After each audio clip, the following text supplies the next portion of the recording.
ولا رسول بعده أما بعد.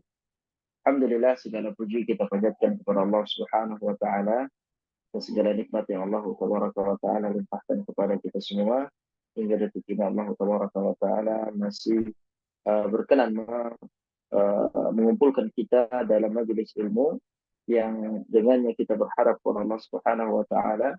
Dengan bertambahnya ilmu kita, maka bertambah juga amal kita, ketakutan kita, kecintaan kita, dan harapan kita kepada Allah Subhanahu wa taala. Amin ya rabbal alamin. Salawat serta salam semoga selalu tercurahkan dan terlimpahkan kepada junjungan besar Nabi kita Muhammad sallallahu alaihi wasallam, kepada para sahabat dan keluarga beliau ila yaumiddin.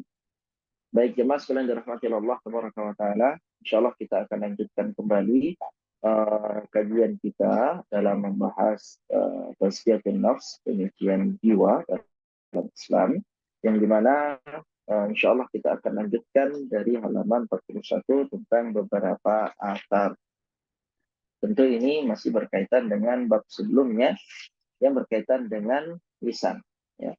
Yang berkaitan dengan lisan, bahwasanya bicara berlebihan itu dapat memberikan dampak negatif pada hati kita, dari menjadikan hati itu sakit sampai menjadikan hati itu mati. Wala'iyadzubillah. Baik, untuk materi kita pada siang hari ini, kita mohon kesediaannya kepada Ibu Tika mungkin ya, untuk membacakan materi kita di halaman 41. Bagaimana, Ibu Tika? Nah, Ustaz, insya Allah. Baik, silakan dibaca.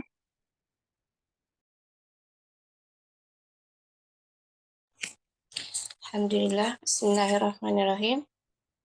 Halaman 41, beberapa asar. Abdullah bin Mas'ud radhiyallahu anhu berkata, demi Allah yang tidak ada ilah yang wajib disembah selain Dia, tidak ada sesuatu yang lebih penting untuk terus dijaga selain lisanku. Ia juga pernah berkata, wahai lisan, berkatalah yang baik, niscaya engkau akan beruntung. Diamlah dari perkataan buruk, niscaya engkau akan selamat sebelum engkau menyesal. Abu Darda apa nih? Radhiyallahu anhu atau apa nih Ustaz? Kelihatan. Nah, di situ radhiyallahu anhu. Nah, Abu Darda radhiyallahu anhu berkata, paruhlah telingamu dari mulutmu, karena sesungguhnya diciptakan bagimu 2 telinga dan 1 mulut, agar kamu lebih banyak mendengar daripada berbicara. Al-Hasan Al-Basri berkata, para ulama mengatakan, lisan orang mukmin ada di balik hatinya. Jika ingin mengucapkan sesuatu, ia merenungkannya dengan hatinya terlebih dahulu, baru kemudian mengucapkannya. Sementara lisan orang munafik berada di depan hatinya. Jika menginginkan sesuatu, ia mengucapkannya dahulu dengan lisannya, tanpa merenungkan dengan hatinya. Al-Hasan juga berkata, orang yang tidak menjaga lisannya berarti tidak memahami dinnya. Jika Anda bertanya, apa sebabnya dia memiliki keutamaan yang besar? Ketahuilah, semua itu karena penyakit lisan amatlah banyak. Misalnya, berbuat salah, berbohong, memfitnah, mengadu domba, ria, nifak, berbuat keji, debat, menganggap diri sendiri bersih, sering berbuat batil, bermusuhan berlebih-lebihan, menyimpangkan makna, menambah-nambahi, menyakiti orang lain, dan mengobrol aib. Demikianlah ragam penyakit lisan. Semuanya itu berkaitan dengan lisan. Tidak sulit melakukannya, terasa manis di hati, serta semua itu didorong dari watak dan setan. Orang yang terjerumus di dalamnya sulit untuk bisa menguasai lisannya. Karena itu, ia membiarkannya berbicara semuanya dan mencegahnya dari hal-hal yang tidak sesuai hawa nafsunya. Semua itu ialah ilmu yang sulit dipahami. Karena itu, berlarut-larut di dalam berbicara menyebabkan bahaya dan dalam diam mengandung keselamatan. Oleh sebab itu, besar sekali keutamaannya, karena ia tempat bergabungnya keinginan, selalu merendah, berpikir, berzikir, beribadah, serta selamat dari akibat perkataan jelek di dunia dan dari hisabnya di akhirat. Sungguh Allah Azza wa Jalla berfirman, A'udzubillahi minasyaitonirrajim. Ma yalfidhu min qawlin illa ladaihi raqibun atid. Tiada suatu ucapan pun yang diucapkannya, melainkan ada di dekatnya malaikat pengawas yang selalu hadir. Qaf ayat 18. Bukti keutamaan diam ialah bahwa bicara itu terdapat 4 macam. Pertama, bicara yang mengandung bahaya murni. Kedua, bicara yang mengandung manfaat murni. Ketiga, bicara yang mengandung bahaya dan manfaat. Keempat, bicara yang tidak mengandung manfaat dan bahaya. Seorang wajib diam dari pembicaraan yang mengandung bahaya murni. Begitu pula pembicaraan yang mengandung manfaat dan bahaya. Karena menolak terjadinya bahaya lebih utama daripada menarik manfaat. Adapun pembicaraan yang tak ada manfaat dan bahayanya, hal itu merupakan pemborosan. Menyibukkan diri dengannya berarti menyia-nyiakan waktu yang merupakan inti dari kerugian. Sekarang, tinggal jenis yang keempat. Karena 3/4 telah selesai dibahas, tersisalah 1/4-nya. Yang 1/4 ini mengandung bahaya, sebab terkadang ia benar-benar bercampur dengan perbuatan dosa, berupa halusnya ria, pura-pura, dan menganggap baik diri sendiri yang keberadaannya sulit dideteksi.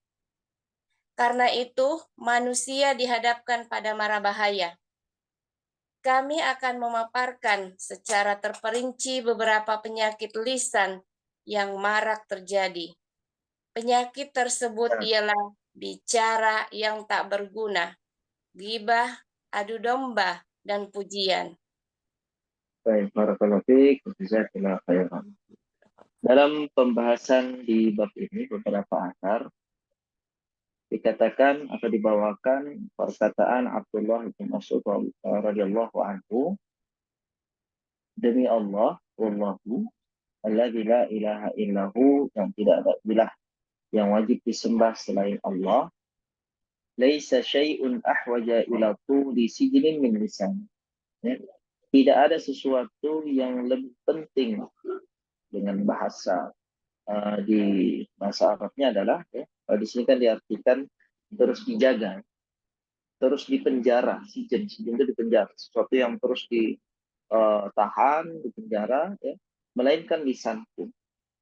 Apa maknanya? Bahwasanya Abdullah bin Mas'ud radhiyallahu anhu mengingatkan kepada kita semua bahwasanya hal yang harus selalu kita perhatikan adalah lisan kita.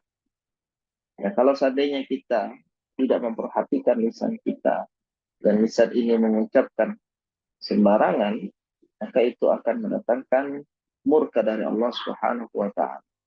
Jadi dia sangat lincah sekali. Kalau kita lalai sedikit saja dari penjagaan terhadap lisan, maka dia akan menjadi musuh yang nyata bagi kita. Sehingga memang sepantasnya lisan itu adalah terus dipantau, lisan itu terus diawasi, lisan itu terus diperhatikan. Ya, tidak boleh untuk dibiarkan begitu saja.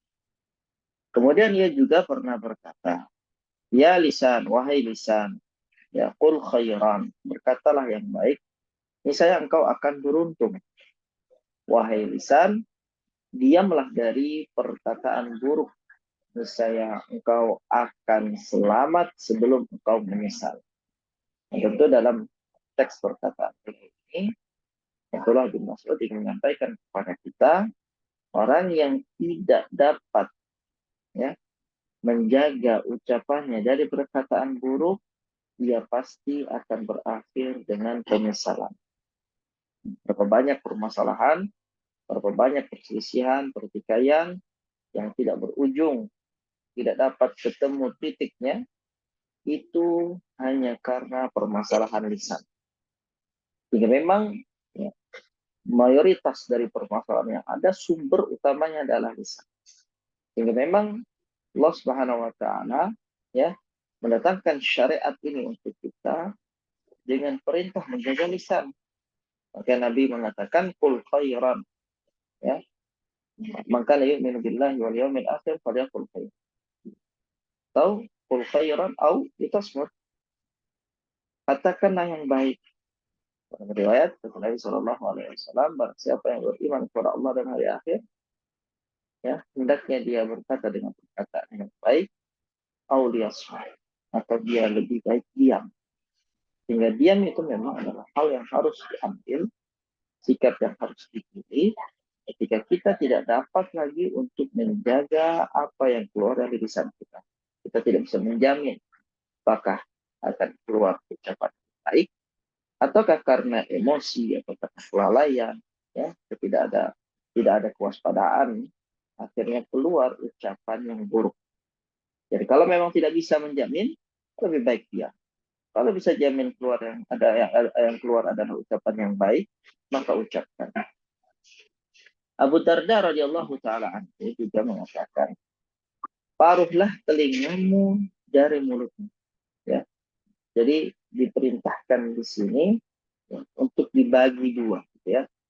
Karena sesungguhnya diciptakan bagimu dua mulut dan satu mulut agar kau lebih banyak mendengar daripada berbicara. Allah ciptakan bagi kita dua telinga. Allah ciptakan satu lisan, ya satu. Apa maknanya di sini? Bahwasanya seharusnya yang lebih banyak untuk kita gunakan adalah telinga kita. Kita lebih banyak untuk mendengar daripada berbicara. Karena memang dari segi jumlahnya saja lebih banyak telinga. Al-Hasan Al-Basri radhiyallahu anhu berkata, kanu yaqulun, para ulama mengatakan, inna lisanal mu'min wara'a qalbihi. Sesungguhnya lisan orang mukmin itu ada di balik hatinya. Jika ingin mengucapkan sesuatu, ia merenungkannya dengan hatinya terlebih dahulu, baru kemudian ia mengucapkan. Ya. Jadi sebelum lisan itu keluar, atau lisan itu nampak, ya, terlebih dahulu dia akan melewati hati. Nah, hati inilah terdapat proses di mana seseorang itu memikirkan apa yang akan diucapkan oleh lisan. Orang mukmin itu seperti itu, ya, tidak ceplas-ceplos, ya. Orang mukmin itu tidak berkata dengan perkataan sembarangan. Orang mukmin itu apa yang mau dia pikir, apa yang mau diucapkan dipikirkan terlebih dahulu, dipertimbangkan terlebih dahulu. Serta merta keluar begitu saja dari lisan. Jika memang di sini katakan, ya, sementara orang munafik lisannya itu berada di depan hatinya. Kalau tadi orang mukmin di belakang, ini orang munafik di depan. Jika menginginkan sesuatu, ia mengucapkannya dahulu dengan lisannya tanpa merenungkan dengan hati. Penting keluar dulu, ya. Imbasnya nanti seperti apa, dampaknya seperti apa, itu urusan belakang, ya. Yang penting emosinya terluapkan dulu, ya. Semua ucapan, semua kalimat, semua kata yang terlintas dalam benaknya ingin dia ucapkan, yang penting dia keluarkan dulu. Nanti bagaimananya belakang. Nah, di sini disebutkan ini adalah ciri dari lisannya orang munafik. Baik, kemudian dikatakan Al-Hasan Al-Basri rahimahullah taala juga mengatakan, ya, ma'aqila dinahu man lam yahfaz lisanahu. Adalah orang yang tidak menjaga lisannya, berarti dia tidak memahami dinnya. Dia tidak memahami agamanya. Dia tidak mengerti tentang bagaimana Islam ini datang dengan aturan untuk menjaga lisan. Dia tidak paham bahwasannya berbagai dosa, berbagai kemaksiatan, berbagai pelanggaran syariat, berbagai, ya, hal-hal yang dimurkai oleh Allah itu bersumber dan berasal dari lisan. Ya. Kalau dia masih saja tidak menjaga tidak menjaga lisannya, berarti dia tidak memahami agama. Ini sebagai tolak ukur, gitu ya. Lalu kemudian, fa'in qulta, jika Anda bertanya, apa sebab diam itu memiliki keutamaan yang besar? Ketahuilah, semua itu karena penyakit lisan amatlah banyak. Misal, berbuat salah, berbohong, memfitnah, mengadu domba, riya, nifaq, berbuat keji, ya, berdebat, debat kusir tentunya, ya, dan debat diskusi ilmiah, debat kusir di sini maksudnya. Menganggap diri sendiri bersih, sering, ya, mungkin di sini masuknya lebih kepada ujub, ya, bangga kepada dirinya, sering berbuat batil, bermusuhan, berlebihan, menyimpangkan makna, menambah-nambahi, menyakiti orang lain, mengobrol aib. Ini demikianlah ragam penyakit lisan. Jadi kalau misalnya ada dua pilihan antara diam atau berbicara dengan salah satu dari penyakit lisan yang tadi sudah kita baca, maka seorang mukmin dia akan lebih memilih untuk diam. Karena itu lebih selamat bagi agamanya. Kemudian beliau katakan semuanya itu berkaitan dengan lisan. Ya. Berbohong, memfitnah, mengadu domba, ria, ujub, nifaq, ya. Kemudian berlebihan, bermusuhan, berbuat batil, mengucapkan hal yang batil, menyakiti orang lain, membongkar aib seorang muslim atau membongkar aib dirinya sendiri. Itu semua dari lisan. Kayak kita diingatkan dari hadis Nabi Shallallahu Alaihi Wasallam ketika Nabi mengatakan, "Kullu ummati mu'afa illal mujahirin."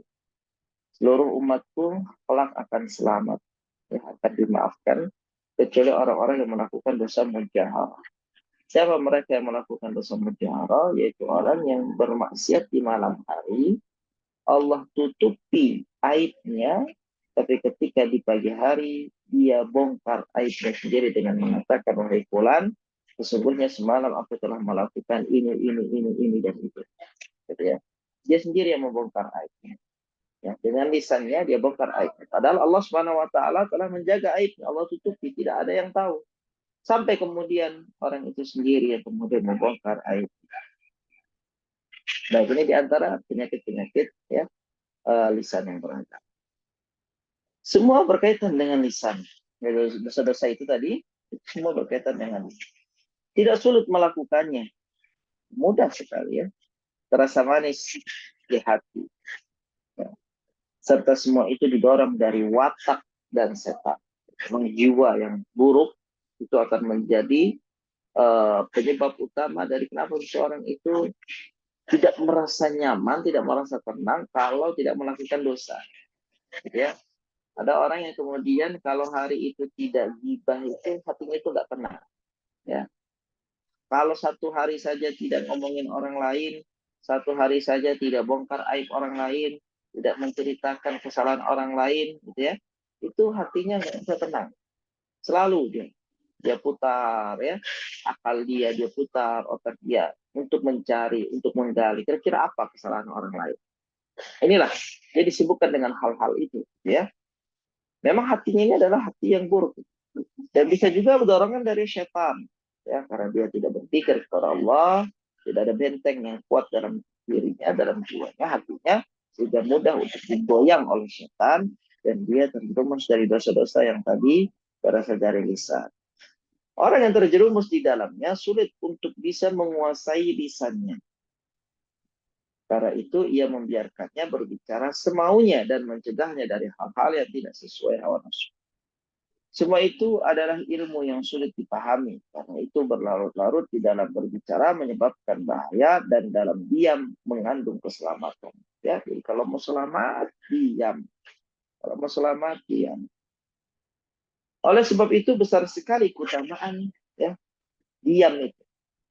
Karena ia tempat bergabungnya ya keinginan dengan selalu merendah, berpikir, berzikir, beribadah, serta keselamatan dari akibat perkataan jelek di dunia dan selamat dari hisabnya Allah kelak nanti di akhirat. Allah Subhanahu wa taala telah berfirman dalam surat Qaf ayat 18, "Ma yalfidhu min qawlin illa ladaihi raqibun atid." Ya, tidak ada suatu ucapan pun yang diucapkan seorang manusia melainkan ada di dekatnya malaikat pengawas yang selalu hadir.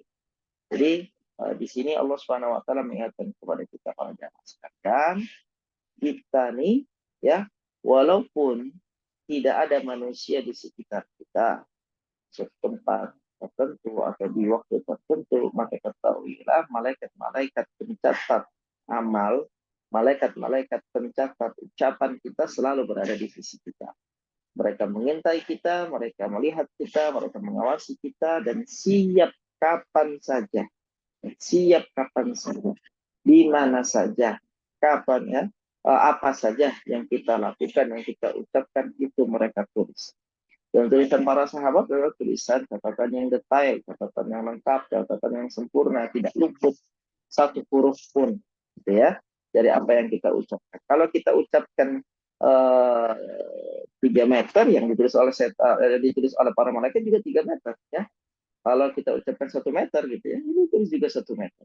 Jadi apa adanya, bukan catatan yang direkayasa, bukan catatan yang dikarang. Ini kalau seandainya kita ya beriman akan hal ini, bahwasanya para malaikat mencatat dan bahwasanya dimanapun kita berada mereka siap memperhatikan, mencatat apapun yang kita lakukan, tindak tanduk kita, perilaku sikap kita, maka ini akan menumbuhkan khasyah kita kepada Allah Subhanahu wa taala lebih dan lebih. Kita akan lebih takut kepada Allah Subhanahu wa taala dan tidak sembarangan dalam mengucapkan apapun yang terlintas dalam hati ataupun terlintas dalam pikiran kita. Bukti keutamaan diam ya adalah bahwa bicara itu terdapat 4 macam. Ya, kalau bicara itu ada 4. Yang pertama apa? Bicara yang mengandung bahaya yang murni. Pokoknya dari A sampai Z bahaya, ya. Yang kedua, bicara yang mengandung manfaat yang murni, dari A sampai Z manfaat. Yang ketiga, bicara yang mengandung bahaya dan manfaat. Ada bahaya, ada manfaat. Ada bicara yang mengandung manfaat dan bahaya. Baik. Seorang wajib diam dari pembicaraan yang mengandung bahaya yang murni. Misalnya semua perkataan itu 100% gibah gitu ya. 100% kebohongan, 100% fitnah, 100% dengki, 100% membicarakan aib sendiri, membicarakan aib orang lain. Nah, dalam konteks konteks hal seperti ini, maka dia ya lebih baik bagi dia, wajib bahkan dia untuk diam. Begitu pula pembicaraan yang mengandung manfaat dan bahaya. Kalau ada manfaat ada bahaya, ya, ada pahala dan dosa, dia lebih baik diam di situ. Memang dia tidak bisa menahan dirinya untuk mengucapkan hal-hal yang sifat dosa, bahaya. Karena menolak terjadinya bahaya lebih utama daripada menarik manfaat. Nah, ini kaidah usuliyah. Kaidah fikih bahwasanya ya, menghindari atau membuang sesuatu yang membahayakan itu lebih diprioritaskan dibanding untuk mendapatkan suatu manfaat. Sehingga kalau ada 2 pilihan antara diam dan berbicara yang mengandung manfaat dan bahaya, maka tetap yang dipilih adalah diam. Adapun pembicaraan yang tak ada manfaat dan bahayanya, yang nggak ada manfaat, nggak ada bahaya, hal ini merupakan pemborosan, ucapan yang sia-sia, ucapan yang sia-sia. Menyibukkan diri dengan ucapan yang sia-sia berarti menyanyiakan waktu yang merupakan inti dari kerugian. Jadi inti kerugian itu adalah seseorang yang tidak bisa memanfaatkan waktunya dengan baik. Itulah orang yang hakikatnya merugi. Sekarang tinggal jenis yang keempat. Apa itu? Ya, mengandung bahaya. Ya. Baik. Tinggal jenis yang keempat, karena 3/4 telah selesai dibahas, salah seperempatnya. Yang seperempat ini adalah mengandung bahaya, sebab terkadang ia benar-benar bercampur dengan perbuatan dosa, berupa halusnya ria, pura-pura menganggap baik diri sendiri, dan keberadaannya sulit dideteksi, karena itu manusia dihadapkan pada mara bahaya. Ya. Tapi kalau seandainya hal itu adalah manfaat, gitu ya, manfaat yang murni, ucapan manfaat yang murni, tentu di sini kita katakan ya lebih baik dia ucapkan manfaat itu daripada diam. Jadi diam itu lebih utama ketika ucapannya murni keburukan atau terdapat manfaat keburukan atau keburukan dan manfaat, gitu ya. Tapi kalau dia adalah ucapan yang penuh dengan manfaat dari awal sampai akhir, maka tetap dikatakan dia berbicara itu lebih baik daripada diam. Falyaqul khairan aw liyasmut, dia dalilnya itu. Hendaknya dia mengatakan ucapan yang baik atau dia diam. Kami akan memaparkan secara terperinci beberapa penyakit lisan yang marak terjadi. Penyakit tersebut ialah bicara yang tak berguna. Tidak ada manfaatnya. Membicarakan hal yang tidak ada manfaatnya. Menyampaikan hal yang tidak ada manfaatnya. Ya, ngobrol hal-hal yang tidak bermanfaat. Ini bisa menjadi penyakit hati. Dan kalau kemudian penyakit hati ini dibiarkan, tidak diobati, tidak diseriusi ya, dan pengobatannya, maka itu akan berujung kepada hati yang mati. Oke, kita dapati ada orang yang hatinya mati dan dia tidak sadar dan tidak tahu kenapa penyakitnya. Ternyata setelah dicek, kesalahannya ada pada lisan. Ya, banyak membicarakan hal-hal yang tidak bermanfaat. Baik, silakan dilanjutkan Ibu. Nah, Ustaz. Bicara yang tidak berguna. Modal seorang hamba ialah waktunya. Selagi ia memakainya untuk sesuatu yang tidak berguna dan tidak untuk menginvestasikan pahala di akhirat, sungguh ia telah menyia-nyiakan modalnya tersebut. Nabi Shallallahu Alaihi Wasallam bersabda, "Min husni islamil mar'i tarkuhu ma la ya'nihi." Di antara tanda kebaikan keislaman seseorang ialah ia meninggalkan sesuatu yang tidak berguna baginya. Faktor pendorong untuk berbicara yang tak ada manfaatnya ialah bersikeras ingin mengetahui sesuatu yang tak ia butuhkan, atau mengisi waktu dengan menceritakan kondisi yang tiada berguna. Obat semua itu ialah dengan mengetahui bahwa setiap hembusan nafasnya merupakan modal utamanya. Lisannya merupakan jaring yang bisa ia gunakan untuk memburu kebaikan, sedangkan menyia-nyiakannya merupakan kerugian yang nyata. Makna sabda Nabi di antara tanda kebaikan keislaman seseorang ialah ia meninggalkan sesuatu yang tidak berguna baginya. Bahwa di antara tanda kebaikan keislaman seseorang ialah ia meninggalkan ucapan dan perbuatan yang tidak berguna baginya. Selain itu, ia juga mencukupkan diri dengan ucapan dan perbuatan yang berguna bagi dirinya.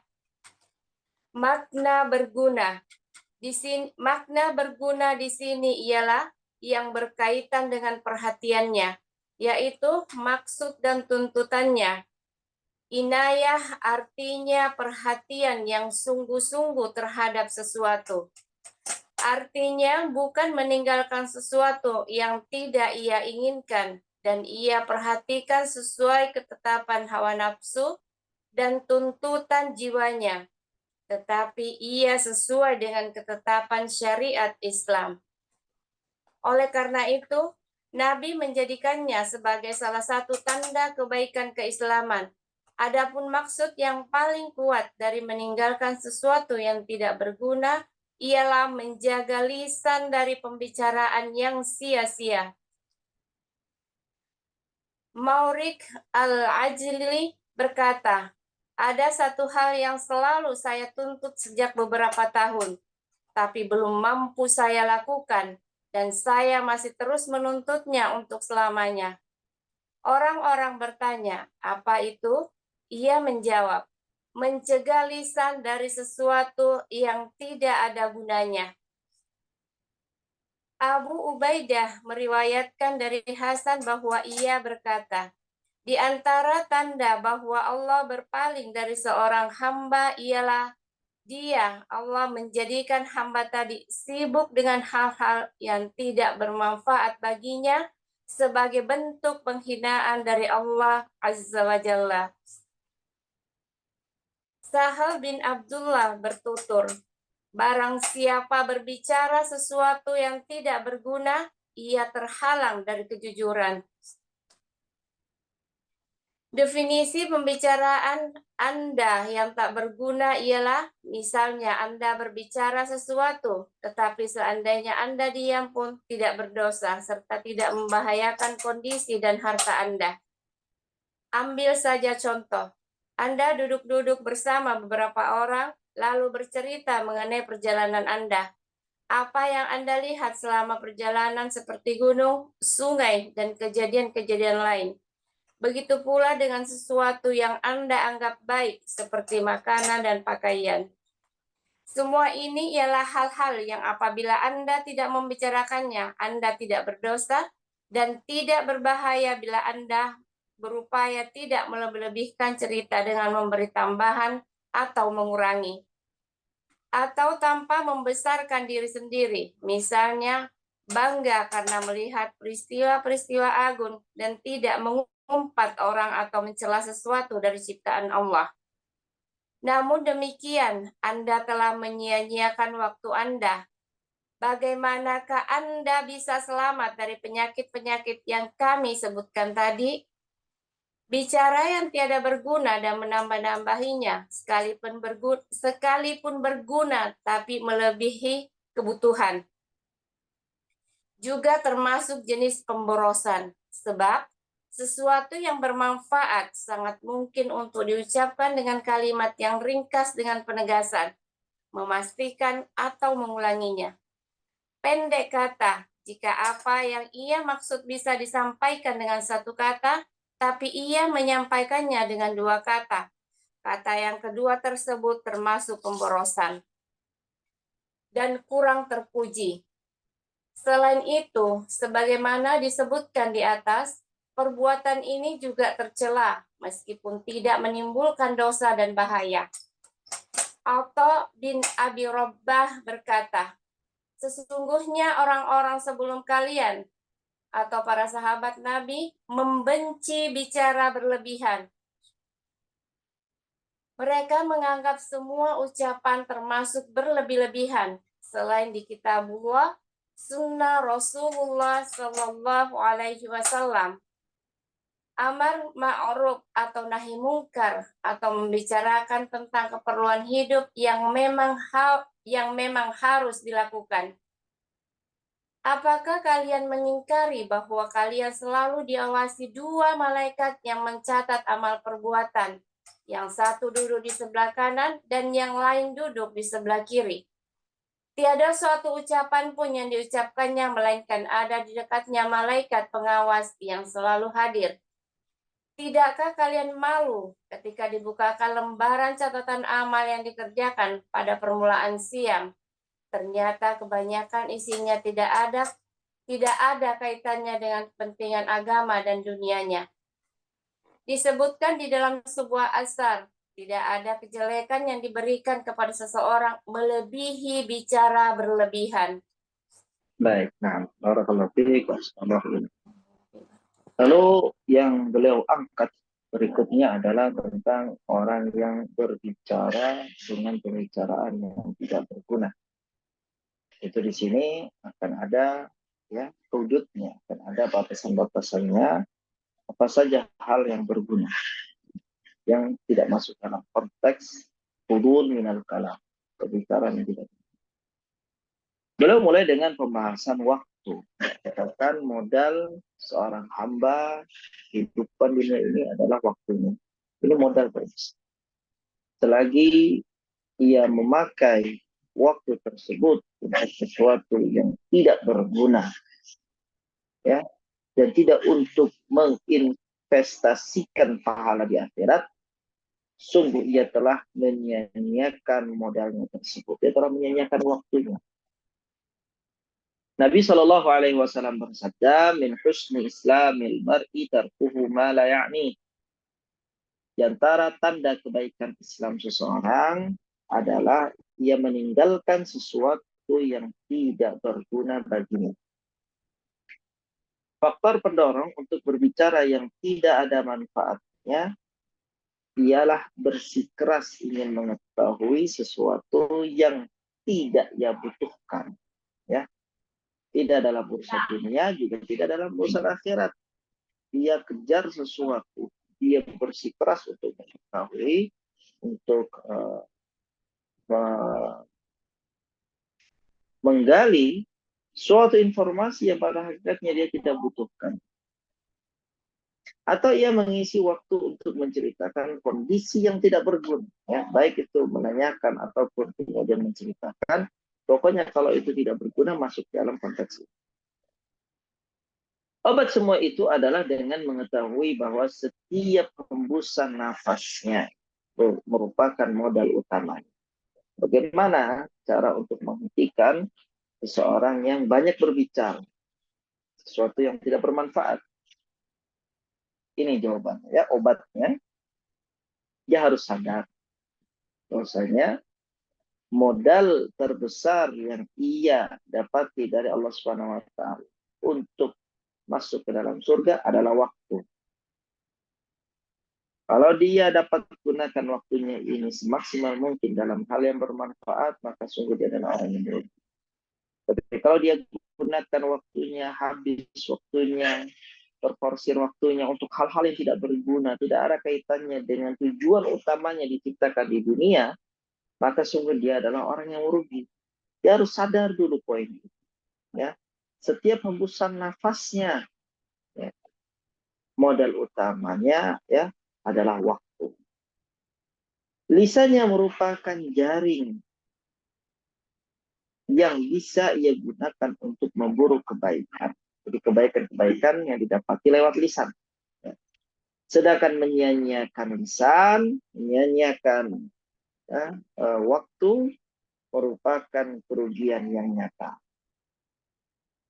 Makna sabda Nabi Shallallahu Alaihi Wasallam di antara tanda kebaikan keislaman seseorang ialah dia meninggalkan sesuatu yang tidak berguna baginya.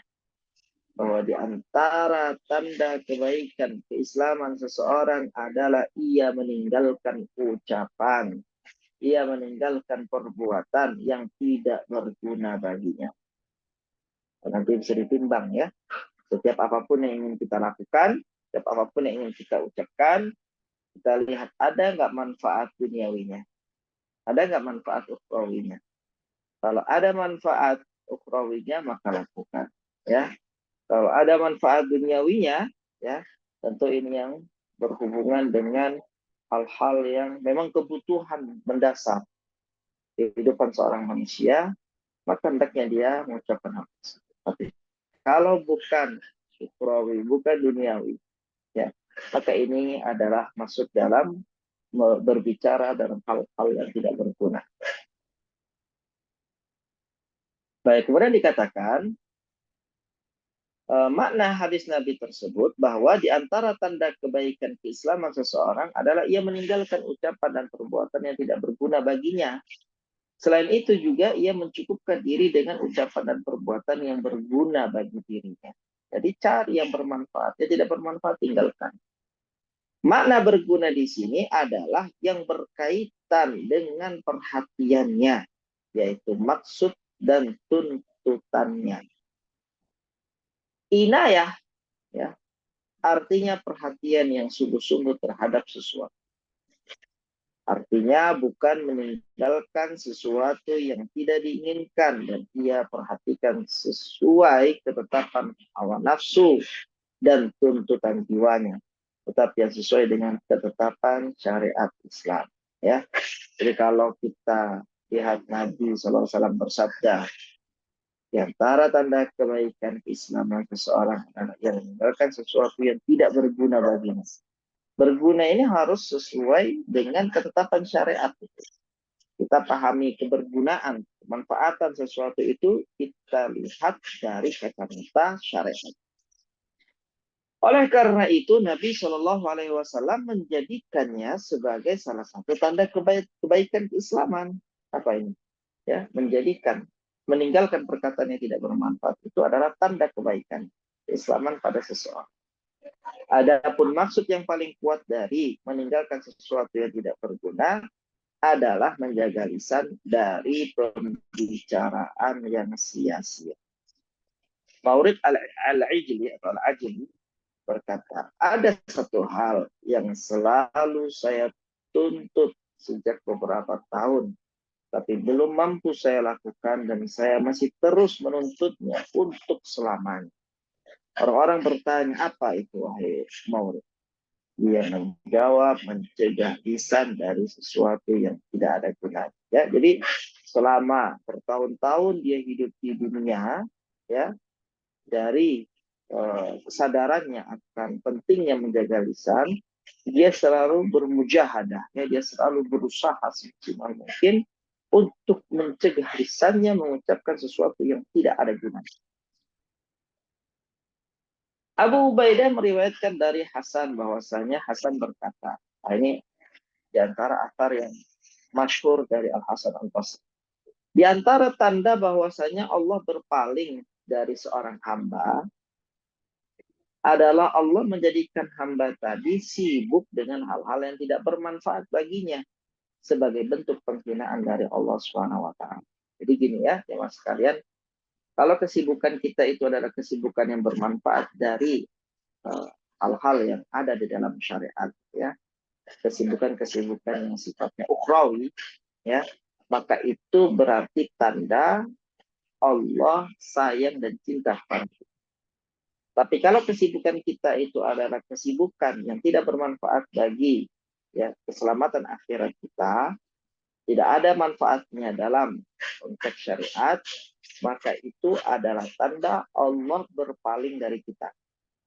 Ya, jadi jemaah ibu sekalian, kalau memang kesibukan kita ini, ya, disibukkan dengan hal-hal yang setelah kita pikirkan, kita renungi, kita evaluasi, ternyata tidak ada manfaatnya, gitu ya.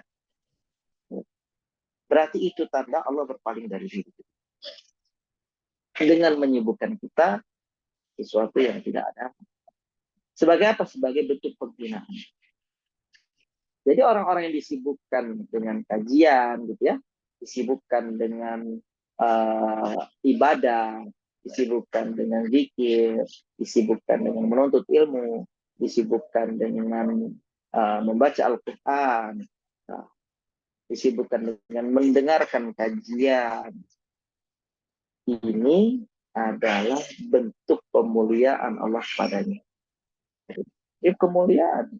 Kita harus sadar bahwa ini adalah pemuliaan yang Allah berikan kepada kita. Supaya kita dapat belajar. Baik, kemudian dikatakan,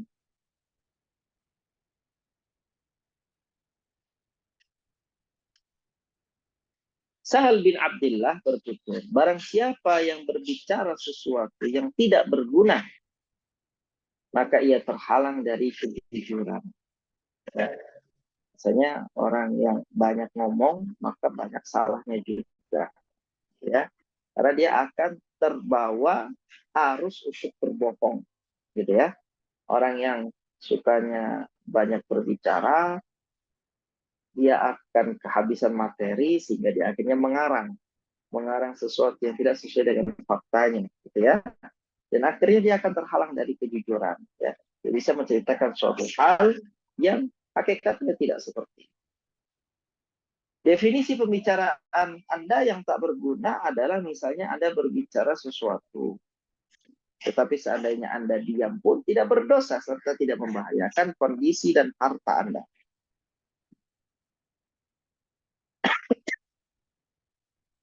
Ambil saja contoh, Anda duduk-duduk bersama beberapa orang yang sedang duduk-duduk, ya.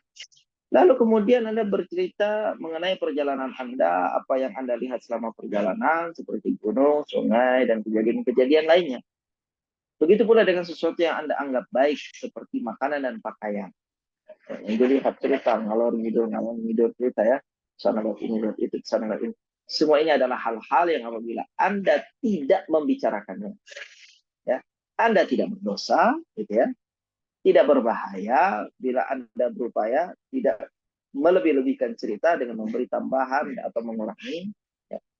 Atau tanpa membesarkan diri sendiri, misalnya bangga karena melihat peristiwa-peristiwa yang agung dan tidak mengumpat orang atau mencela sesuatu dari ciptaan Allah. Namun demikian Anda telah menyanyiakan waktu Anda, bagaimana Anda bisa selamat dari penyakit-penyakit yang kami sebutkan tadi. Bicara yang tiada berguna dan menambah-nambahinya sekalipun berguna, tapi melebihi kebutuhan juga termasuk jadi pemborosan. Ya. Jadi pemborosan dalam waktu itu bukan hanya berbicara sesuatu yang tidak berguna, ya, tapi juga berbicara sesuatu yang berguna, tapi ditambah-tambahi, dikarang-karang, ditambah-tambahi sesuatu yang melebihi kebutuhan. Sebab sesuatu yang bermanfaat sangat mungkin untuk diucapkan dengan kalimat yang ringkas, dengan penegasan, memastikan atau mengulangi. Pendek kata, jika apa yang ia maksud bisa disampaikan dengan satu kata, tapi ia menyampaikannya dengan dua kata, kata yang kedua termasuk pemborosan dan kurang terpuji. Selain itu, sebagaimana disebutkan di atas, perbuatan ini juga tercela, meskipun tidak menimbulkan dosa dan bahaya. Ya. Hanya masuk kepada ghair mahmud, ya, tidak terpuji. Tapi tidak dikatakan dia berdosa.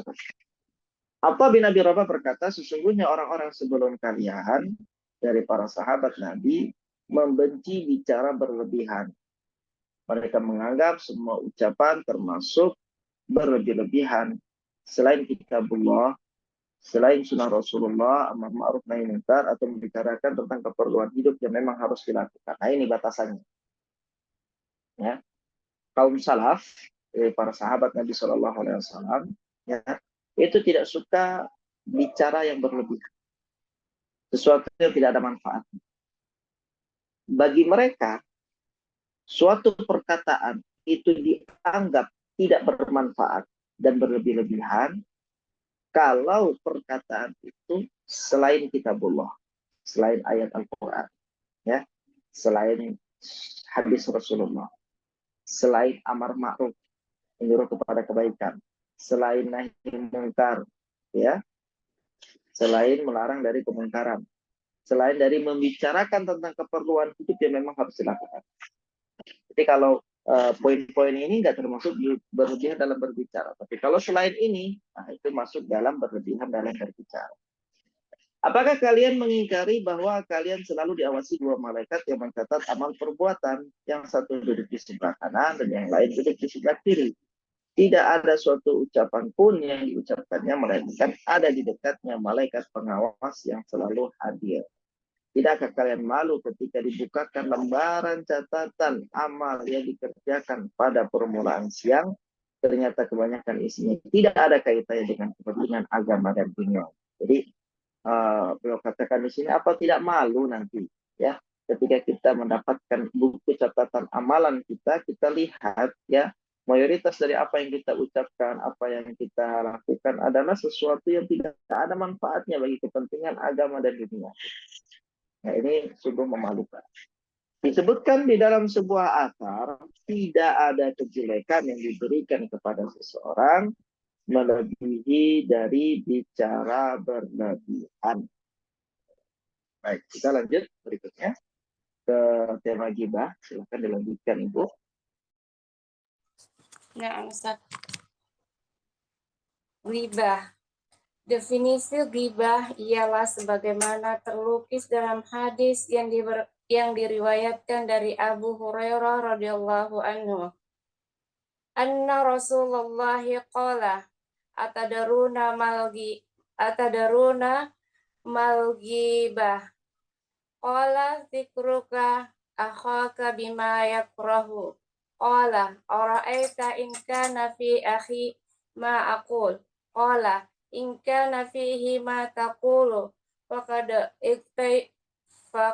iktabtahu wa in lam yakun fihi ma taqulu faqad bahattah. Bahwa Rasulullah Shallallahu Alaihi Wasallam bertanya kepada para sahabat, tahukah kalian apa ghibah itu? Mereka menjawab, Allah dan Rasul-Nya yang lebih tahu. Beliau bersabda, yaitu, engkau membicarakan saudaramu tentang sesuatu yang tidak disukainya. Seseorang bertanya, bagaimana jika apa yang aku bicarakan memang ada padanya? Beliau bersabda, jika apa yang engkau bicarakan itu memang ada pada saudaramu, berarti engkau telah menggibahnya. Dan jika tak ada padanya, berarti engkau telah melontarkan tuduhan dusta kepadanya. Maksudnya, membicarakan sesuatu yang tidak ia lakukan. Allah Azza wa Jalla berfirman, wala yaktab ba'dukum ba'dan ayuhibbu ahadukum ayyakula lahma akhihi maitam fakarihtumuhu wattaqullah innallaha tawwabur rahim. Dan janganlah sebagian kalian menggibah sebagian yang lain. Sukakah seseorang dari kalian memakan daging saudaramu yang sudah mati? Maka tentulah kalian merasa jijik kepadanya. Bertakwalah kepada Allah, sesungguhnya Allah Maha menerima taubat lagi Maha penyayang. Al-Hujurat ayat 12. Artinya, janganlah sebagian dari kalian membicarakan sebagian yang lain ketika ia tidak ada dengan sesuatu yang menyakitinya. Lalu Allah membuat perumpamaan tentang ghibah. Sukakah seseorang dari kalian memakan daging saudaramu yang sudah mati? Jelasnya, bahwa ketika Anda menyebutkan kejelekan saudaramu yang tidak ada di hadapanmu, sama artinya dengan memakan dagingnya, padahal ia sudah mati, sehingga tentu ia tidak merasakannya. Maka tentulah kalian merasa jijik kepadanya. Maksudnya, karena Anda tidak menyukai hal ini, sehingga jauhilah pembicaraan tentang kejelekan saudara kalian. Dalam hal ini, ada isyarat bahwa kehormatan manusia bagaikan dagingnya. Ghibah itu termasuk dosa besar. Aisyah radhiyallahu anha berkata, aku pernah berkata kepada Nabi Shallallahu Alaihi Wasallam, cukuplah Sofia begini dan begitu. Sebagian rawi hadis mengatakan, beliau kemudian bersabda, sungguh engkau telah mengucapkan kalimat yang jika dicampur dengan air laut, niscaya akan berubah warnanya. Aisyah berkata, aku pernah menceritakan seseorang kepada beliau. Lalu beliau bersabda, ma uhibbu anni hakaitu ahadan wa annali kaza wa kaza. Aku tidak suka engkau menceritakan seseorang. meskipun aku diberi harta. Hadis ini melarang keras perbuatan ghibah. Rasulullah Shallallahu Alaihi Wasallam bersabda, "Kullul muslimi alal muslimi haramun irduhu wa maluhu." Setiap muslim haram mengganggu kehormatan dan harta bendanya bagi muslim lainnya. Rasulullah Shallallahu Alaihi Wasallam bersabda, "Inna dima'akum wa a'radakum haramun alaikum kahurmati yaumikum hadza fi syahrikum hadza fi baladikum hadza ala halla balagtu." Sesungguhnya darah dan kehormatan kalian haram atas kalian, seperti keharaman hari kalian ini pada bulan kalian ini, di negara kalian ini. Bukankah telah aku sampaikan kepada kalian? Ali bin Hasan berkata, "Jauhilah ghibah karena ia adalah lauk. Jauhilah ghibah karena ia adalah lauk anjing-anjing manusia."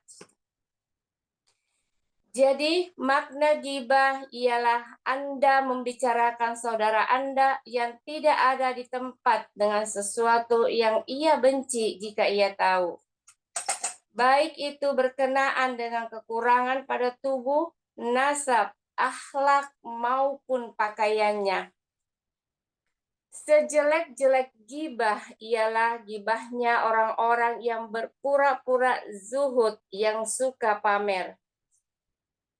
Misalnya, ada seseorang yang menyebut-nyebutnya, lalu mereka berkata, "Segala puji hanya bagi Allah yang tidak menguji kita untuk menemui para penguasa dan bekerja keras untuk mencari harta dunia." Atau mereka berucap, "Aku berlindung kepada Allah dari sedikitnya rasa malu." Atau berucap, "Kami memohon keselamatan kepada Allah." Mereka menghimpun celah pada yang disebutkannya dan pujian pada dirinya. Ada kalanya di antara mereka berkata saat menyebutkan seseorang, "Orang miskin itu ditimpa bahaya besar. Semoga Allah menerima taubat kami dan taubatnya." Orang tersebut memperlihatkan doa dan menyembunyikan tujuannya. Ketahuilah, orang yang mendengarkan ghibah sama dengan pelakunya. Ia tidak bisa lepas dari dosa ghibah kecuali jika ia mengingkari dengan lisannya. Apabila ia takut, ia bisa mengingkari dengan hatinya. Namun jika ia mampu mencegah atau mengalihkan pada pembicaraan yang lain, hal itu wajib ia lakukan. Baik, barakallahu fiik, jazakumullah khairan. Penyakit lisan yang berikutnya adalah ghibah. Ini berbeda dengan pembahasan sebelumnya. Kalau pembahasan sebelumnya adalah berbicara sesuatu yang tidak bermanfaat, maka di tempat ini adalah ghibah. Ya. Definisi ghibah adalah sebagaimana yang terlukis dalam hadis yang diriwayatkan oleh Abu Hurairah radhiyallahu taala anhu, ketika Rasulullah SAW bertanya kepada para sahabatnya, "Tahukah kalian apa ghibah itu?" Para sahabat menjawab, "Allah dan Rasulnya yang lebih mengetahui." Kemudian Nabi bersabda, ghibah itu adalah engkau membicarakan saudaramu tentang sesuatu yang tidak disukai. Maksudnya, kita membicarakan sesuatu yang ada pada saudara kita ini, ya. Tetapi saudara kita ini tidak suka kalau kita membicarakan hal tersebut kepada orang lain, ya. Seseorang bertanya, bagaimana jika apa yang aku bicarakan memang ada padanya? Ya, bukan sesuatu yang rekayasa, bukan sesuatu yang dibuat, bukan cerita yang diada-adakan. Memang benar ada pada dirinya hal tersebut. Ya. Maka Nabi menjawab, jika apa yang kau bicarakan itu memang ada pada diri saudara, ya, berarti engkau telah menggibahinya. Ya, seperti itulah gibah. Itulah gibah, gitu ya. Tapi kalau engkau melontarkan tuduhan dusta kepadanya, tapi kalau jika tidak ada, berarti engkau telah melontarkan tuduhan dusta kepadanya. Kalau yang engkau ceritakan itu tidak sesuai dengan fakta, berarti engkau telah berbuat kedustaan atas diri. Kalau sesuai dengan fakta, berarti engkau telah melakukan ghibah. Nah, inilah definisi ghibah yang dijelaskan oleh Nabi Sallallahu. Maksudnya membicarakan sesuatu yang tidak ia lakukan. Maksudnya kedustaan itu ya. Bicara sesuatu yang tidak ia. Allah Subhanahu wa taala berfirman dalam Al-Surat Al-Hujurat ayat 12, "Janganlah sebagian kalian menggibahi sebagian yang lain. Sukakah seseorang dari kalian memakan daging saudaranya yang sudah mati? Maka tentulah kalian akan merasa jijik padanya. Bertakwalah kepada Allah, sesungguhnya Allah Maha Penerima Taubat lagi Maha Penyayang."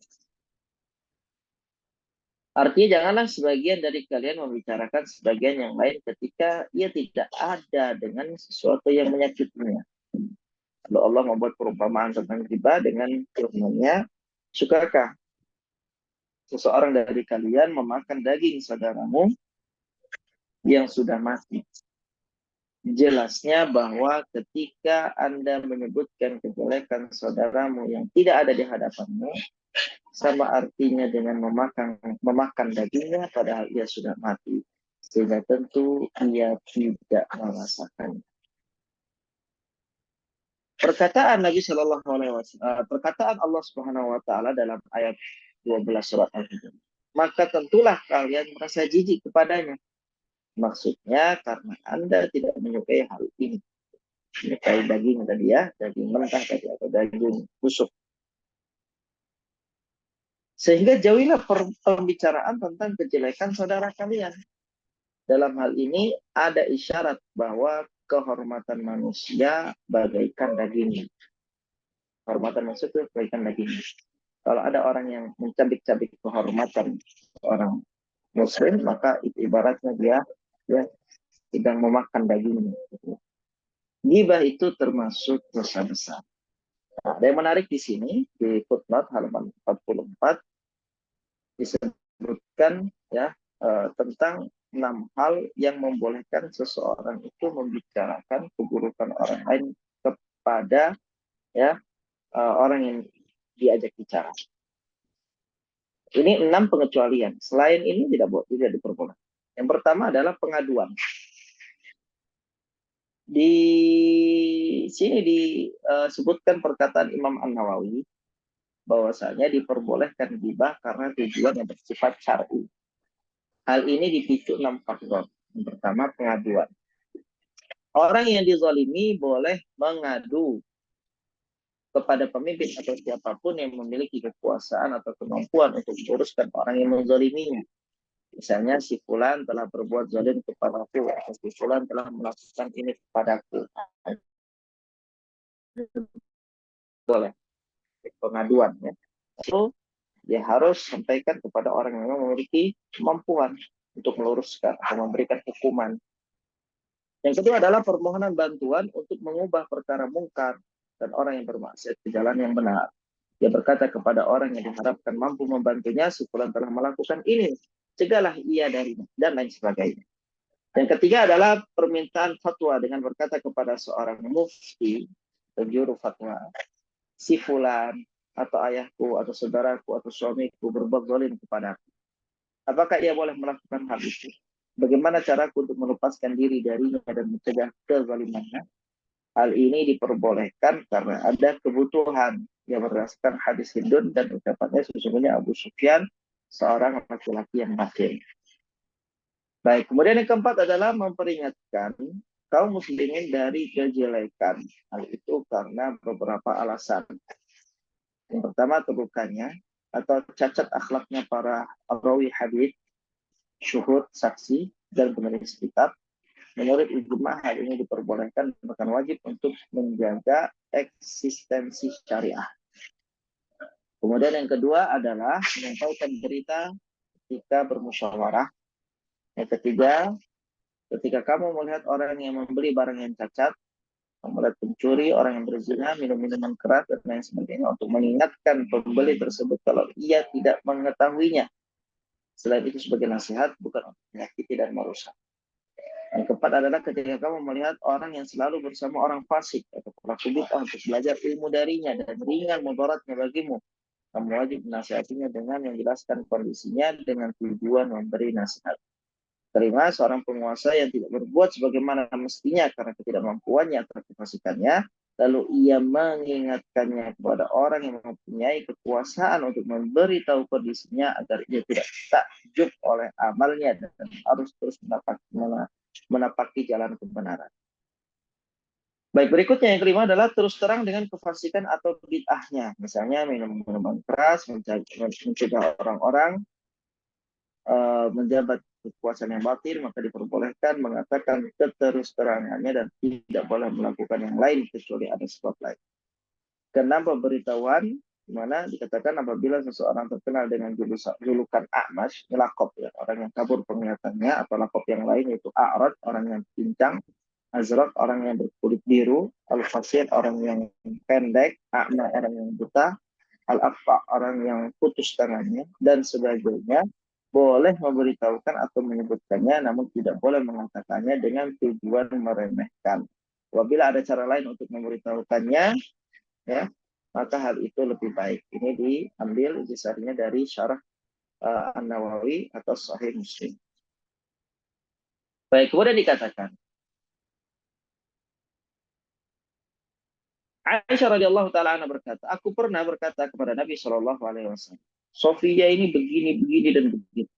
Sebagian rawi hadis mengatakan beliau kemudian bersabda, sungguh engkau telah mengucapkan kalimat, jika kalimat-kalimat itu dicampur dengan air laut, niscaya akan berubah warnanya. Aisyah berkata, aku pernah menceritakan seseorang kepada beliau, lalu beliau bersabda, mauhibbu an yahakaitu ahadan wa anna likada wa kada. Aku tidak suka seseorang menceritakan seseorang tentang keburukannya, meskipun aku diberi harta. Hadis ini jelas melarang keras perbuatan ghibah. Rasulullah bersabda, setiap muslim itu haram diganggu kehormatan harta bendanya bagi muslim yang lainnya. Rasulullah juga bersabda, sesungguhnya darah dan kehormatan kalian itu haram atas kalian seperti keharaman hari kalian ini, ya, pada bulan kalian ini, pada negeri kalian ini. Bukankah telah aku sampaikan kepada kalian? Ali bin Hasan berkata, jauhilah ghibah karena dia adalah lauk anjing-anjing manusia. Jadi makna ghibah adalah Anda membicarakan saudara Anda yang tidak ada di tempat. Nggak ada di situ, ya, di tempat pembicaraan itu dia tidak ada. Dengan sesuatu yang ia benci jika ia tahu. Kalau itu disebutkan. Bahkan itu berkenaan dengan kekurangan pada tubuh, kekurangan pada nasab, kekurangan pada akhlak, ataupun kekurangan pada pakaian. Ya.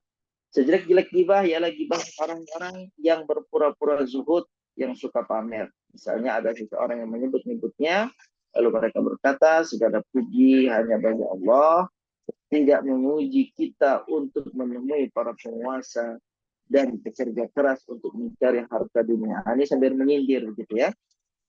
Kemudian atau ia berucap, aku berlindung kepada Allah dari sedikitnya rasa malu, atau berucap, kami memohon keselamatan kepada Allah.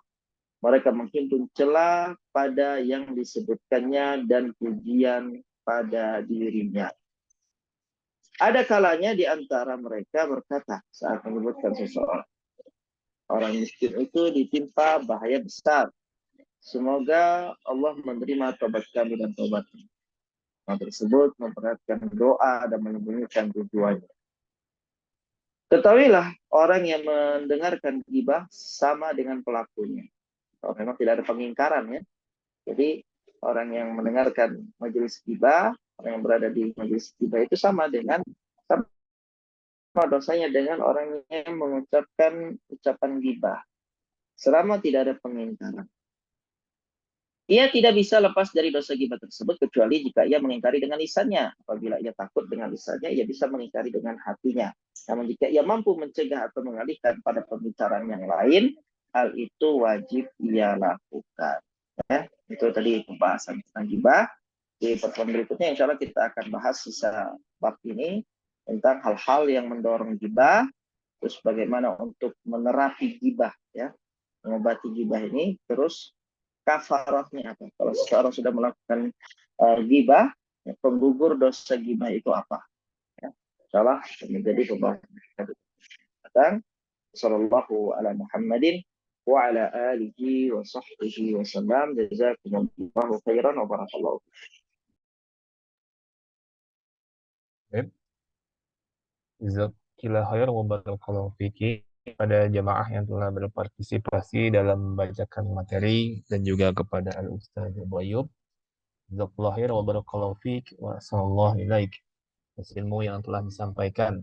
Semoga menjadi ilmu yang bermanfaat bagi kita semua, dapat dipahami, diamalkan, serta didakwahkan. Semoga Allah Ta'ala memberikan taufik kepada kita semua.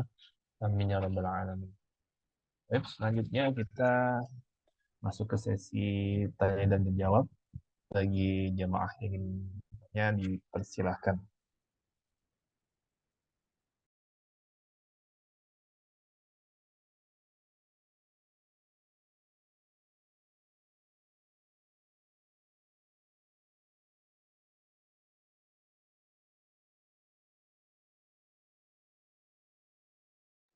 Assalamualaikum warahmatullahi wabarakatuh.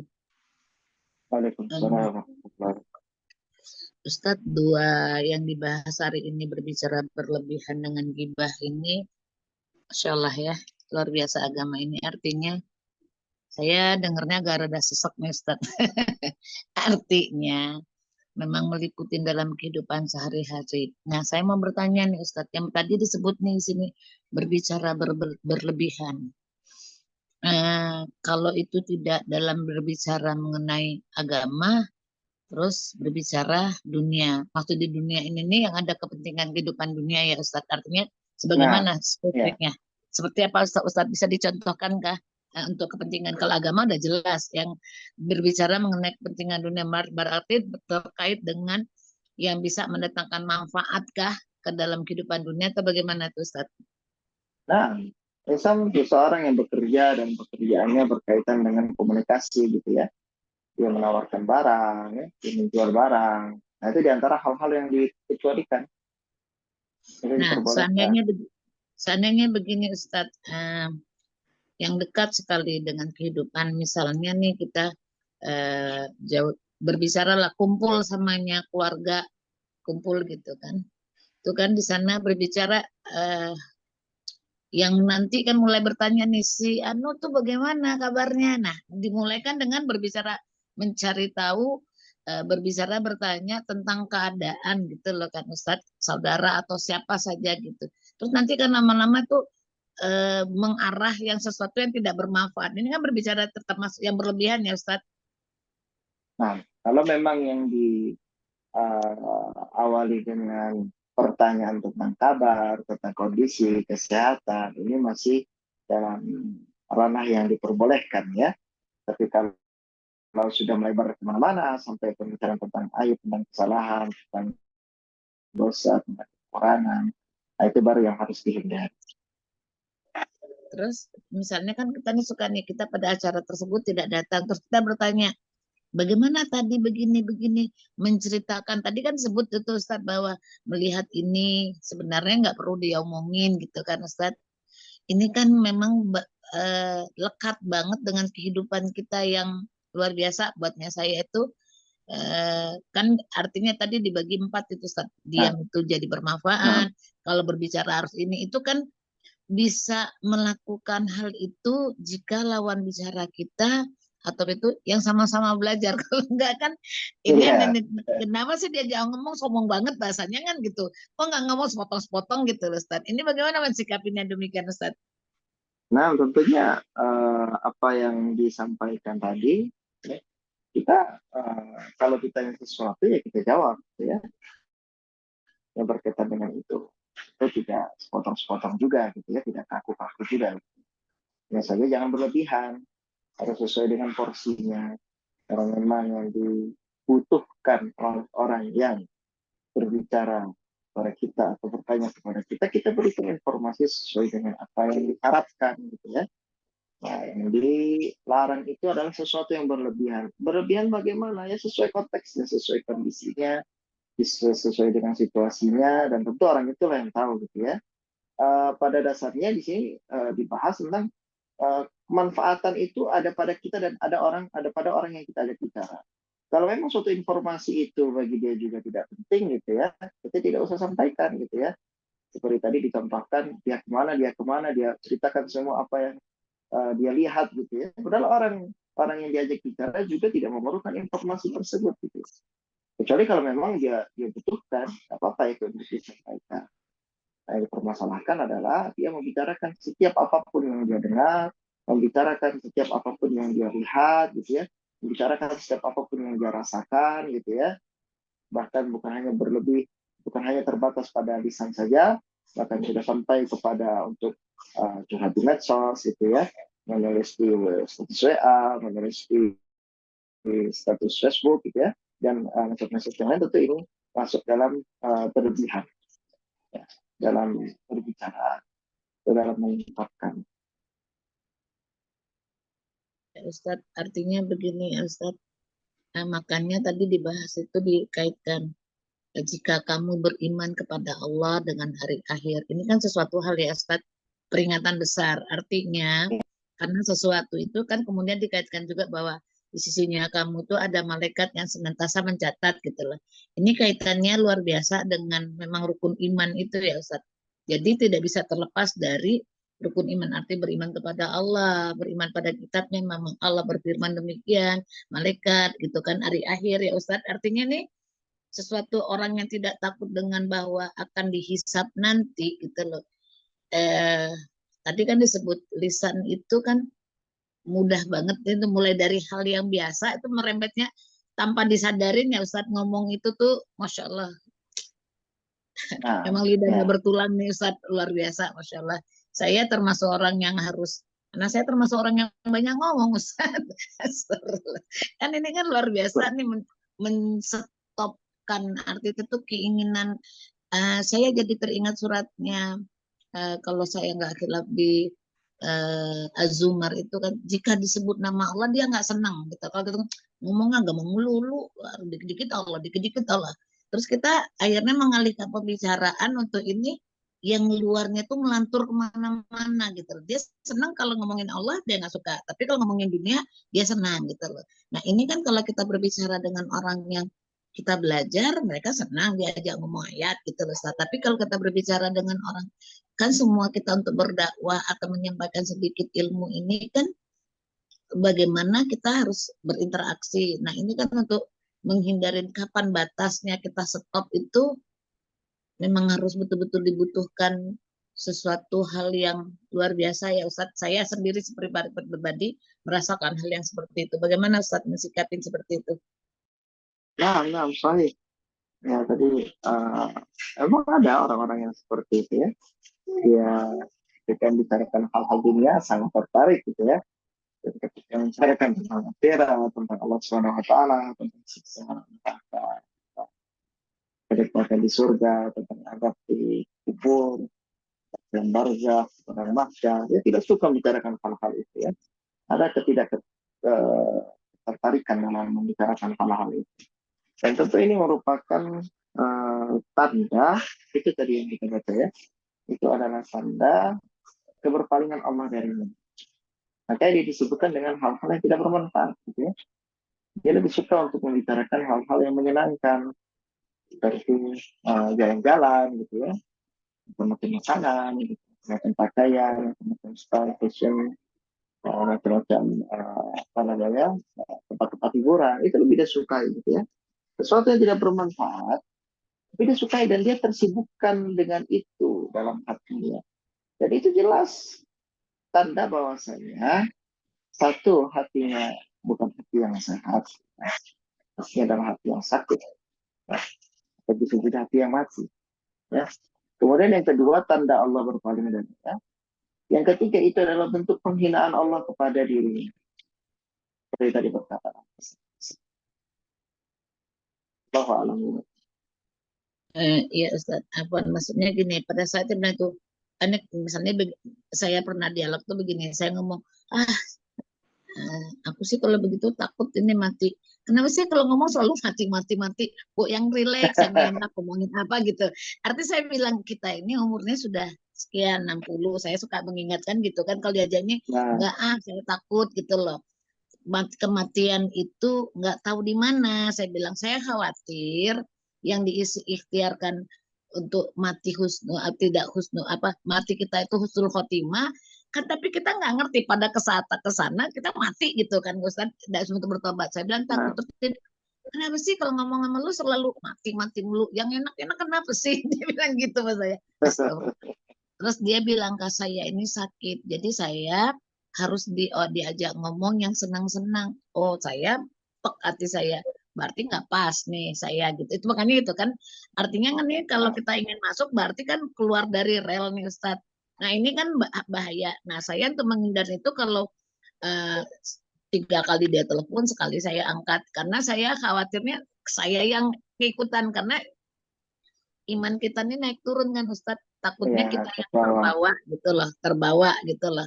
Nah itu yang saya membahasakannya. Saya jadi ingat ayat di Az-Zumar tuh, jika disebut nama Allah dia nggak suka gitu loh, tapi selain Allah dia senang gitu loh. ya, Wah, saya bilang nih ya, bukan saya nih posisinya, artinya saya bukan ingin mengingatkan, artinya mengingatkan diri, artinya kita begini gitu. Makanya tadi saya bilang Ustadz ini kan lekat banget kepada kehidupan kita sehari-hari gitu loh, artinya samanya yang lain lah, artinya kalau bersama bertaklim kita masih senang disampaikan ini nih, tapi kalau kepada yang lain kita, tapi kan kita kan ingin juga berdakwah sesedikit apapun apa yang kita pahamin kan Ustadz, seperti itu. nah, Jadi nggak mungkin kita, ya, saya nggak mau sama dia ngomongnya begitu-gitu.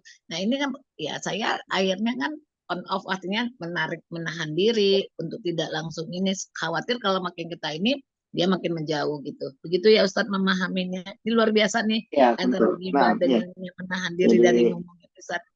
ya kita menyampaikan sesuatu yang sesuai dengan level akalnya dia gitu ya. Kalau memang terlihat kapasitas akalnya seperti itu gitu ya, ya kita sesuaikan porsi yang kita berikan, dosisnya kita sesuaikan gitu. Kalau dosisnya cukup 10 ya 10 gitu ya. Kalau kita berikan dosis 20 mati dia nanti. Maksudnya dalam arti kata mati ini seperti berkata Ali bin Abi Thalib, hadithun nasa ala qadri uqulihim. Berbicara kalian sesuai dengan kadar akal manusia yang kalian ajak bicara. Apakah kalian menginginkan nanti Allah dan Rasulnya didustakan oleh mereka? Kapan didustakan? Kalau mereka mendapatkan sesuatu yang di luar kapasitas kemampuan akal mereka. Nah, jadi memang apa yang sudah itu sudah ya, ditarik ulur ya. Tarik ulur, kita sesuaikan. Kalau memang pas kita masukkan pembicaraan tentang ini, tentang akhirat, tentang kematian, masukkan. Tidak ada masalah. Ya.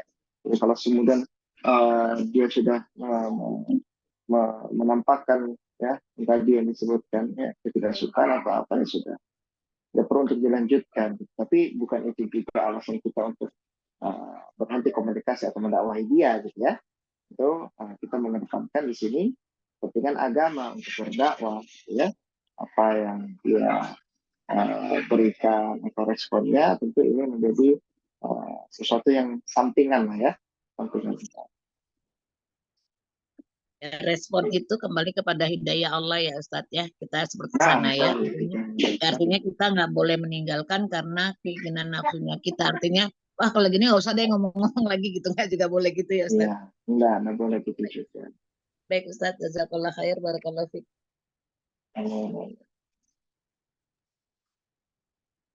Baik, jazakumullah khairan wa barakallahu fikum. Atas pertanyaan dari jemaah dan juga jawaban dari Al-Ustaz Abu Ayyub. Pada jemaah yang ingin bertanya kembali dipersilahkan.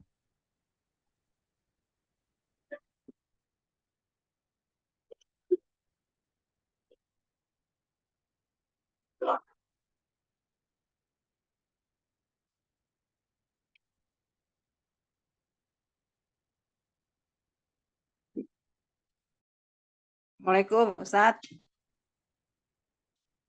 Waalaikumsalam warahmatullahi wabarakatuh.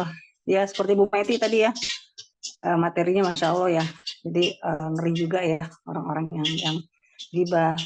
Nah, saya kadang-kadang kesulitannya sama orang yang ya mungkin tadi ya, kalau yang susah dinasihatin dia merasa benar, terus sebaiknya gimana sih sikapnya Ustaz? Jadi gini, seperti misalnya dia berbuat sesuatu, dia merasa dia terus yang benar. Terus kita menasihati, kita disalahkan gitu. Jadi sebaiknya itu gimana sikap kita Ustaz? Afwan. Ketika dia kemudian membandel, ya, dalam arti kata dia kemudian bersikeras, maksudnya dia benar, ya sudah, tinggalkan dia saat itu. Gitu ya. Maksudnya kita tidak perlu untuk menambahkan dosis kita kepada dia, ya.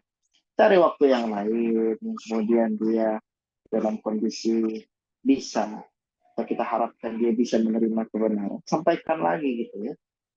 Jadi tentu kondisi orang-orang itu kan sesuai dengan dia ada permasalahan dalam kehidupannya gitu ya, atau mungkin dia sedang tertimpa musibah gitu ya. Bisa jadi dia dalam kondisi emosi, amarah gitu ya. Tentu dalam mendakwahkan orang itu ya lihat sesuai dengan kondisi mad'unya seperti apa. Nah, tapi kalau misalnya dia di saat dia tidak mau untuk atau tidak memperlihatkan ketidakbisaan dia untuk menerima apa yang kita sampaikan, ya kita cukupkan sampai di situ. Ya perlu untuk kemudian kita bersikeras juga sebagaimana dia bersikeras gitu ya. Mungkin dia sedang dikuasai setan hatinya gitu ya. Dia tidak mau untuk menerima apa yang kita ucapkan, kemudian masih menerima, masih merasa dia adalah yang benar dan sebagainya, sudah kita cukupkan, kita doakan, ada kesempatan lain kita bicara lagi gitu. Jadi bukan dua hal, bukan tetap bersikeras sama-sama keras akhirnya pecah gitu ya, atau meninggalkan dia dan membiarkan dia berada dalam kesalahan, ini juga tidak dibolehkan. Ambil jalur tengahnya saat itu ya, selesaikan, nanti ada kesempatan disampaikan kembali. Allah Ta'ala. Ya, jazakallah Ustaz, barakallah.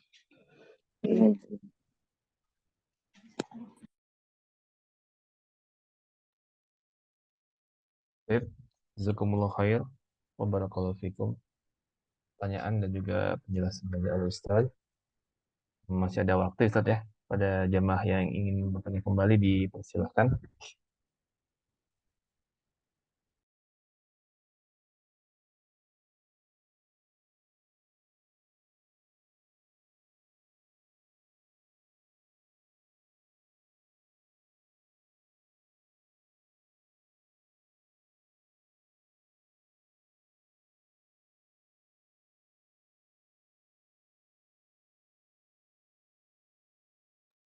Baik, jika sudah tidak ada yang ingin bertanya, sebelum kajian diakhiri, Anda mewakili jemaah mengucapkan jazakallahu khair wa barakallahu fiik wa ahsanallahu ilaik atas keuangan waktu, ilmu, faedah dan nasihat yang telah disampaikan oleh Al-Ustaz Abu Ayyub. Semoga Ustaz dan keluarga beserta kita semua selalu berada dalam lindungan Allah Ta'ala. Ya Rabbal Alamin. Dan juga semoga Allah Ta'ala menjadikan kita semua termasuk hambanya yang masuk ke dalam surga Firdaus tanpa hisab dan tanpa azab. Amin ya Rabbal Alamin. Baik, kita tutup majelis ini dengan baca doa kafaratul majelis. Subhanakallahumma wa bihamdika asyhadu an la ilaha illa anta astaghfiruka wa atubu ilaik. Wassalamualaikum warahmatullahi wabarakatuh. Waalaikumsalam warahmatullahi wabarakatuh. Jazakumullah khair. Jazakallah khair Ustaz, barakallah. Khair Ustaz. Afwan, maaf lahir batin.